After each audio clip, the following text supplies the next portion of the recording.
Eggs. Are they healthy? Are they not healthy? Should you eat them? It's so confusing. Welcome to Talking with Docs. I'm Dr. Brad Wiener. I'm Dr. Paul Zalzal. Do you eat eggs? No, with the whole I don't. vegan thing. No. That's judgy. That was I'm like not judging. That was No, judgy. just part of the whole vegan thing. I do not. I honestly used to love eggs. I used to Really? eat a lot of eggs, yeah. I eat about maybe 1 or 2 every other weekend. You still do? Yeah. Yeah. Did you used to eat more? Well, yeah. Yeah. And then you dialed it back. Way back. Okay, so today we're going to talk about what's in an egg, Yep. why it's controversial, Yep. what are some potential risks, or what, and then talk about like what the data shows. Like, are there studies that can tell us should we eat eggs, should we not eat eggs, alternatives, that kind of stuff? And eggs are super popular. I was thinking about it last night, all the different egg dishes you can have. Okay. I came up with 19. I need help getting the 20th. I came up with scrambled eggs, sunny side up eggs, baked egg, poached eggs, hard-boiled eggs, soft-boiled eggs, over easy, over hard, fried eggs, baked eggs, deviled eggs, egg salad, frittata. Frittata. Omelet. Who doesn't like a frittata or an omelet? Yeah. Egg salad, pickled eggs, quiche, Scotch eggs, baked egg custard, frozen egg custard. Okay. And that's 19. And then I'm like, does French toast count? Okay. I think I'd like to get another 20th there, though, instead of French toast. If you have a comment about your favorite way to eat eggs and wasn't included in Dr. Zalzal's PhD thesis, On eggs. add it. Please tell me a 20th egg. Okay, so basically, let's talk about it. What's in an egg? So there's the white and there's the yolk. So this is designed to make a whole chicken. So it's not surprising that it has a lot of nutrients in it that are critical. So the average size egg has about 6 grams of protein. So people talk, oh, eggs, such a great source of protein. Yeah.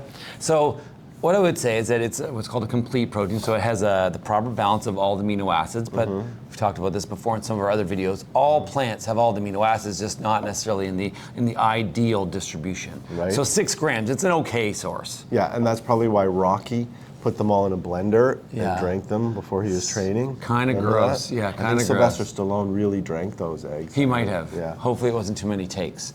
Leah, this is Kramer around, but it's a good morning. Boy, I tell you, I need something to struggle with. 28 degrees. It's cold out there. Well, we deserve it. We've been getting away with murder for the last couple of weeks. Our high today could possibly be 50. That's it. Tonight, we'll back down in the 20s. The second thing that's commonly associated with eggs is cholesterol. Yeah. The amount of cholesterol in an egg is 186 milligrams, and the guidelines for dietary cholesterol consumption is about 300 milligrams or below. Yes. Having said that, you don't need to eat any cholesterol. So because cholesterol is associated with some negative health outcomes, the ideal amount probably should be closer to 0. Like you don't have to get any cholesterol in your diet. The next thing is saturated Well, fat. this is exactly why I reduced my egg intake. Okay. Way back when found out my cholesterol was high, which I have a family history of that. Right.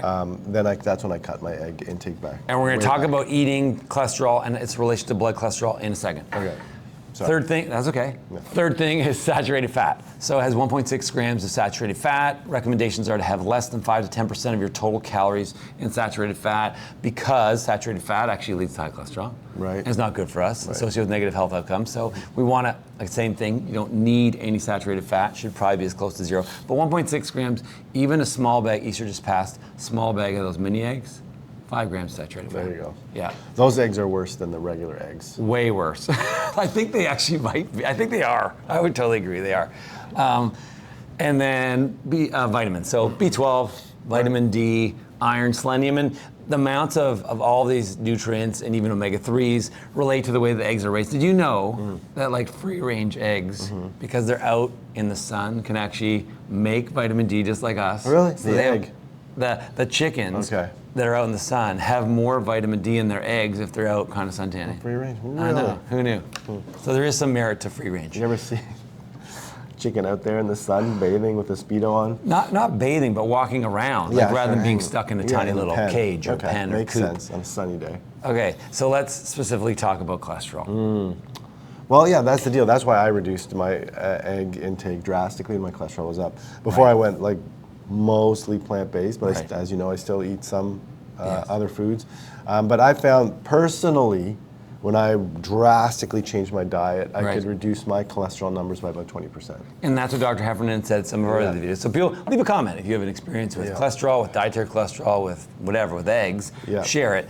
But studies have shown that about 25 to 30% of people are what's called sensitive. So when they eat cholesterol, their blood cholesterol goes up. Whereas 70% of people seem to be less sensitive, so their cholesterol goes up in a very mild amount. There's a bunch of theories of why this is. Some of it's genetic. Some people have shown in some studies that once your lipoprotein carriers are full of cholesterol, eating more cholesterol doesn't make it go because you're already saturated. So that might be an issue, but people that are plant-based or people that have really low cholesterol, they might be more sensitive because they have these carriers that are just waiting for cholesterol. So this is the thing. So the first thing is, does eating cholesterol relate to cholesterol? It might, but it might not. Having said that, if you're worried about this, it's probably easier just to not eat any cholesterol. Okay, does this relate to heart health? Well, we know cholesterol is tied to heart health. That's the whole deal with cholesterol. We do. Like it or not, there is, and that's why, of course, Big Pharma came in with the cholesterol-lowering medications, but we know there's an association with elevated cholesterol and heart health, stroke as well, and other vascular. Right, so ideally we want lower cholesterol, and there are kind of 5 things, the top 5 ways or 5 things that you eat that lead to elevated cholesterol. Cholesterol is actually number 3 on that list. So eating cholesterol is number 3 in making your cholesterol go up. Number 1 is actually trans fats. These are very bad for us. Became very popular with highly processed foods, deep fried foods. Dangerous, very bad for you. Your trans fat consumption should be 0. Number 2 is actually saturated fat. So even things like dark chocolate actually has a lot of saturated fat, which is interesting. Things like palm oil, coconut oil. Unfortunately, for people that eat a lot of animal products, so butter, red meat, deep fried foods, and highly processed meats. Then you have actual cholesterol after that. Actual cholesterol is number 3. Number 4 is sugar, which is weird. A lot of people are like, well, how does sugar and refined carbs lead to high cholesterol? Relates to a complicated pathway in our liver. Particularly fructose is really bad for this, so we should limit that. And then number 5 is, I hate to say it, is alcohol, which also feel like really having a drink makes my cholesterol go up. It usually makes most things that are good for you, makes them go down, or bad things go up. Okay, so that leaves us with, okay, well, what else is bad about eggs? So if you're someone who really loves eggs, are there any other reasons to consider not eating an egg? Well, what do you think? There probably is. Yeah, so I have a feeling. So I would say choline is one reason that people say, hey, we should eat eggs. Choline is a really critical nutrient that is found in a lot of different foods. Eggs is a very good source of it. The average amount that we're recommended to get is somewhere between 100 and 400 milligrams, more if you're pregnant. But there are good sources elsewhere, other than in an egg, like brassica, so cauliflower, broccoli. I know, sounds weird. Cabbage, Brussels sprouts, even things like quinoa. But choline is needed. It's a critical part of acetylcholine, relates to some neurodegenerative diseases, even implicated in dementia. So choline is really important for us. But high levels of choline have been associated with prostate cancer in some egg studies. So there's one study where they followed like 1,000 people diagnosed with prostate cancer, and then they broke them up into groups of people that had very few eggs, so I think it was less than 1 a week, to people that ate a lot of eggs. And the people that ate more eggs had a higher rate of progression from low-grade prostate cancer to high-grade prostate cancer. Right, and this is an association. It's not a proof. It's not a randomized controlled trial. So what I would say is that if I had prostate cancer, or if I had a family history of high chance of getting prostate cancer, I probably wouldn't eat any eggs, or I would really be careful about my choline consumption, because they think it's converted to something called TMAO. That's the possible mechanism. So it's kind of a little asterisk. As opposed to LMAO. Yeah, LMAO. Which does not lead to prostate cancer. Now, did they control for other foods? Like, because often when you're eating eggs, well, there's 2 groups, right? So, but the trouble is, you're exactly right. So with your list of the 19 ways to cook them, the trouble is 20 if you give us one more. If you cook it in 2 tablespoons of butter that has 10 grams of saturated fat, or if you put a side of bacon, or if you have a whole bunch of white bread with it. I mean, there's all those things that maybe if you have a Caesar for breakfast, right? If you have all those things that are bad for essentially increasing your blood cholesterol. Who has a Caesar? There are people that do, probably. You could have went with the, what's the champagne and orange juice one? Oh. Mimosa. A mimosa, You had to grasp for a breakfast alcohol. I was looking for something more Canadian. Caesar. I guess. Yeah. Breakfast alcohol, the first thing I think of is a mimosa. Sure. I've never had one. I'm not a big mimosa fan. No, me either. But anyways, all the other things that increase your cholesterol, but eggs kind of got dragged along with that. So you're like, well, listen, the egg is there at the party, but Right. it's probably not the cause of the it's not the problem maker. No, it's the gel that's holding all the other foods Yes. together. Okay, so let's talk about But I mean, my wife's an amazing baker, and Yes. she does. Eggs are common in Sure. baking. You know what I mean? they are common. Did you know that there's a way to get around using eggs? in Really? baking? Yeah, so you can make it what's called a flaxseed egg. You take like a tablespoon of flaxseed, Yeah. add 3 tablespoons of water, Yeah. you let it sit, and it kind of makes it congeal, kind of for really? baking. Yeah, so. Maybe taking the fun out of baking. Yeah, sorry. Okay, so let's talk about the research. So there've been a lot of meta-analyses in the last, I searched last night, in the last 10 years, there were 16 meta-analyses. When I put eggs and cholesterol in it, 16 came up. Okay. Actually, about 10 of them actually talked about eggs and cholesterol, which is kind of weird on PubMed. Yeah. But what I found is that it is mixed. I'd say most of the data shows that the more eggs you eat, the more your cholesterol goes up, the higher the incidence of cardiovascular events, as well as your increased mortality. Right. But there were a couple that showed no difference, and that we're leaning to the side of less eggs maybe are safe. Okay, now, with respect to these studies, Yes. is there some bias? Because who funded these studies? Was there by any chance any funding from people with an interest in eggs? So like the American Egg Board or the egg industry. So interesting that you asked, Paul. We always talk about research. You need to really look to where some of the money is, where the motivation always is. look at the end of the paper and say, About 60% of the studies on eggs are funded by the American Egg Board or egg so industry. there's an inherent bias. Inherent bias. They want eggs to look okay to you. To the point where I looked at one randomized controlled trial where they were talking about the effect of eating eggs on your blood cholesterol. So they had one group eat eggs, another group eat a highly processed breakfast sandwich made of sausage. Okay. And they're like, well, look, didn't go up. Right. Well, if you compare Right. something to something that's kind of junky, Yeah.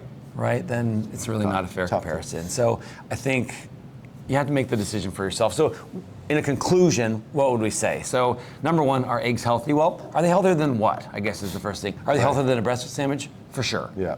But are they healthier than maybe having something like oatmeal or fruit and nuts or whatever? You can compare it to a whole bunch of things. So I think you have to decide. I think when you eat anything, is it healthy? Is it healthy compared to what? So that's the first thing. Number two is if you're going to eat eggs, you may want to consider ditching the yolk.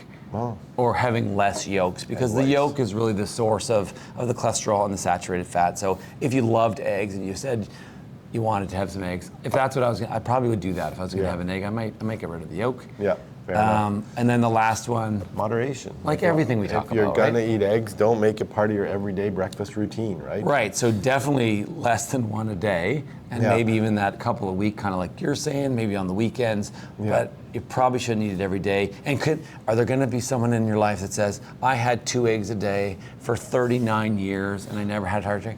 Of course there's gonna Yeah, be, yeah. but I wonder if the egg surge in the prices recently, yes. if that persists Yeah. for long enough that a population study could be done to see if the population intake of eggs goes down, and then correlate that with any adverse Maybe, effects because if you look down at the eggs, road. actually, they are a very affordable, a complete source of protein. Yeah. If you compared them to someone, say if you're a plant-based eater, say you wanted to have like tofu or quinoa, or lentils even, the prices actually are comparable, maybe Yeah. even a little bit less for the plant side, but they are quite Yeah, an but right efficient, now, eggs are cheap surging. source. Yes. Yeah, it's a good question. There you go. Now you know.